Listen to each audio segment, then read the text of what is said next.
Hello, and welcome to this second edition of B Block Wildcat News. My name is Neela Boyd, and to start things off, here's a piece on National Teachers Appreciation Week. National Teachers Appreciation Week is a very important week in schools. Teachers are very hard-working individuals that take their time to better the lives of students. Students notice how understanding, helpful, and kind teachers are. Teachers play a huge role in students' lives 5 days a week. Students of all ages appreciate certain qualities that teachers portray. I appreciate when teachers are really understanding and kind of your circumstances, like out of school. The fact that they're calm and chill and they understand what some students are going through. And I like it when teachers are welcoming and are really understanding about what you have going on. I appreciate that they help me do my work. They are very understanding and helpful. Probably just them helping out if you're struggling with other subjects. I appreciate how helpful they are for things other than schoolwork. I appreciate that they take their time spending about 7 hours to just help out. How understanding they are about everything. Teaching is not as easy as it looks. There are many different reasons why teachers got into this career. One of my coworkers at a camp that I used to work at was a teacher, and she loved it, so I just kind of thought, I love kids, and I went into it, and I really don't regret it. I brought my two passions of sports and enjoyed working with kids and brought them together. I love kids, and I love sharing my love for Spanish with them. The art classroom is such a creative, social atmosphere, and it's just really great to be able to hang out all day. The money. I just wanted to help people, and so I did math just because it was the only thing I was good at. Teachers at WB enjoy their time spent with students. I really enjoy that every day is different. My favorite part about teaching is the relationships that I create with my students. One would be getting to share my passion, the love that I have of the Spanish language and culture with my students. I really enjoy getting up every day and coming to work and teaching, which means I definitely am doing the right thing in life. But kids make it the best. Little things go a long way when it comes to showing appreciation. Here are some things that can brighten a teacher's day. Saying please and thank you. They could do a Mr. Stanford Day, I guess. I definitely think just having them, thank a teacher even when they're walking out after just one class, it goes a long way. I just think respect is my number one thing. I love when students show respect. I love respecting students. So just when they're polite and just ask questions in a nice way, I love it. Showing up to class on time, doing your work on time, please and thank you, coming prepared to class. In one word, what students can do to show appreciation would be to behave. I think a simple, genuine thank you to a teacher who's made a difference in their life can go a long way. Thank you all for your input on this Appreciation Week. Remember, it is never too late to let your teachers know how much you appreciate them. I want to thank all teachers for being the amazing people that they are. WB is about to get 16% smaller. Let's hear from Sarah about the seniors. Thanks, Neela. I really appreciate the teachers here, and so do the seniors. Graduation's right around the corner, so let's recap on some of the seniors' highlights of high school and get to know what they're feeling towards next year. Ryan Estrella is very important to Chase, so next year will be interesting without him. I'd say I'm most nervous about just being really far away from Ryan Estrella, just because he's a super important part of my life. And I'd say I'm most excited about meeting more people like Ryan Estrella. All of his great memories started. I'd say back in sophomore year when I first met Ryan Estrella. Ryan has formed great relationships. I'm probably going to miss my friends the most because I've been around them for a really long time. Along with memories. The basketball team this year, we had a lot of fun at practices and the games. And accomplishments that he'll remember forever. I was an all-star this year for basketball. I'd say that was my biggest accomplishment. Ben will look back on his high school experience and think of who and what made it memorable.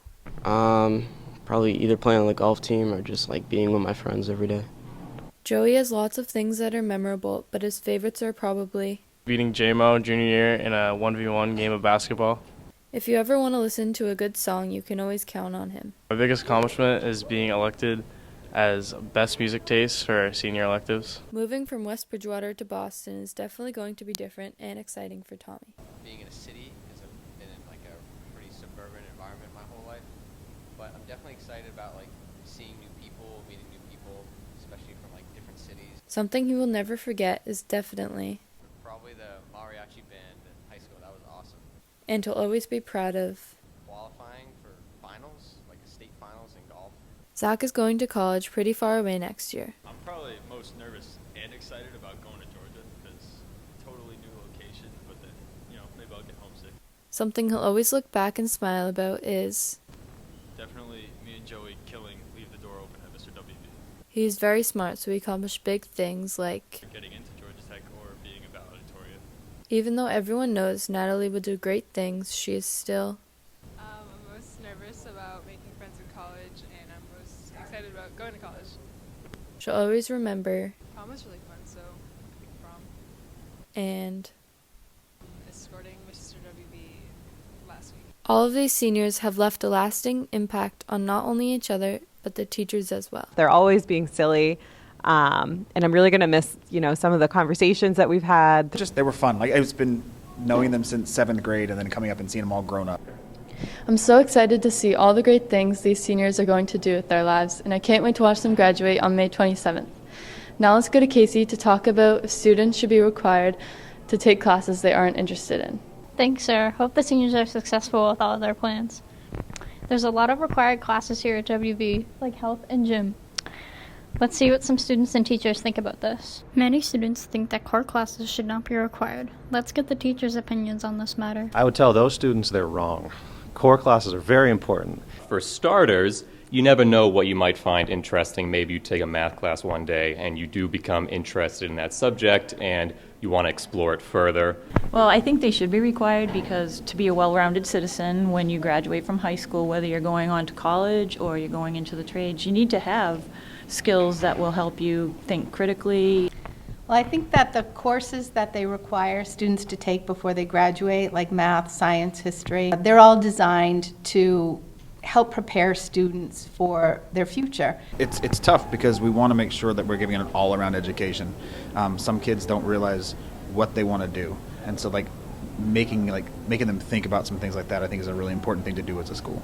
Now let's see if students think that core classes should be required. No, not really, because if you don't really have an interest in it, then that's just wasting your time. I don't think so. I think maybe you should learn the basics of some stuff, but then go into what you want to do in life.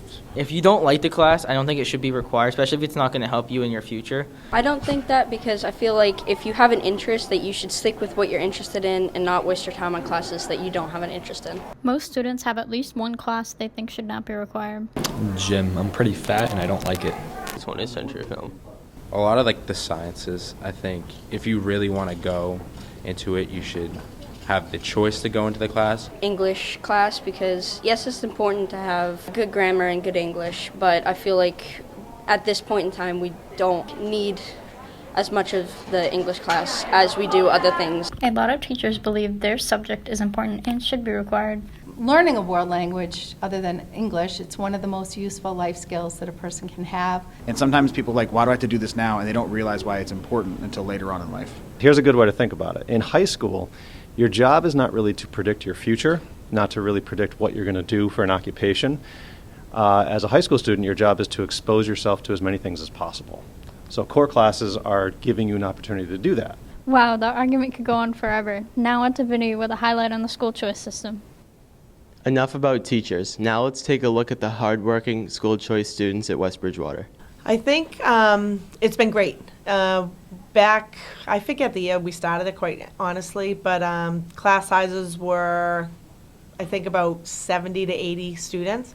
So now there's about 105. So I think bringing in more students from different communities adds, different perspectives and, just more kids in the building, which is awesome. Here at WB, school choice is a big part of our agenda. But when was it introduced and why? Some of our veteran teachers and staff give us an insight. I think it's only been for the better. The school choice program that started in, I think it was 2008 or 9, I was here for that, and having an influx of new people just made everyone a little bit more aware that there was more than West Bridgewater. Do you know what I mean? There are other towns, other people their age around here that they could relate to and get along with. I think it's been very good for clubs to have, and teams and sports teams to have just people from just all different places around Massachusetts. Every year, the school committee votes on whether to open school choice or not. So once that's done, the students apply, and we see, where we have space available. And then they come in, and it helps with our athletics, with, in the classroom, bringing in different perspectives and challenging kids to work as hard as they can. So it's been good. We've all students who have come in through choice have been a great addition to our building. I think it's been beneficial. I think West Bridgewater is a tight-knit community, but it's always great to see just a diverse group of people get together and make it happen. Some West Bridgewater resident students share their opinions on school choice. I think it's a really good opportunity for other students. I've been going to school here since preschool. It's super cool. Now that we know how and why school choice started, I'm curious how school choice students have been affected by it. I definitely have a longer commute to the school. It's not that bad though. Nothing really changes other than like the costs and stuff. My family thought it'd be a lot better to come here. We had a lot of new friends that we had recently met. Played different sports in West Bridgewater, so we decided overall, best decision. I hope you learned a little more about school choice. Now on to Adeline with an interesting take on after-school activities. Thank you, Vinny. I myself, as a former school choice student, feel very honored for the opportunity to come here. Have you ever wondered what your fellow students do after school every day? Let's learn a little bit about their lives after school. Students at WB attend an array of activities after school. If I have tennis, I obviously go to tennis, and if not, I usually go home and take a nap. After school, I go to track practice, and then after that, I go to the gym, and then I go home and do my homework. After school, I normally go to the gym with some of my friends, and we play basketball. But I do tennis, and I also do club soccer. I usually go watch baseball games, softball games, ride my SC bike around town. After school, I usually play a sport, and then I'll go home and do homework, take a nap. Typically, if I have the free time, I sometimes skate around with some friends, stuff like that. Students arrive home for the night at a variety of different times. Between track and going to the gym, I usually don't get home until about 5:30, 6 o'clock. Between 3 and 4. 4-ish. Sometimes it's late at 6. Really depends on the day. Usually at around 5 o'clock-ish. I usually get home around 3:30-ish, because tennis is pretty quick, but with the basketball, it was 4:30 or so. In both of those, I usually get home from soccer around 10-ish. Probably around 7 o'clock at night. Some students find it hard to balance their homework with their after-school activities, while others have figured out the balance. I find it really easy because it's been 4 years, so I figured it out at this point.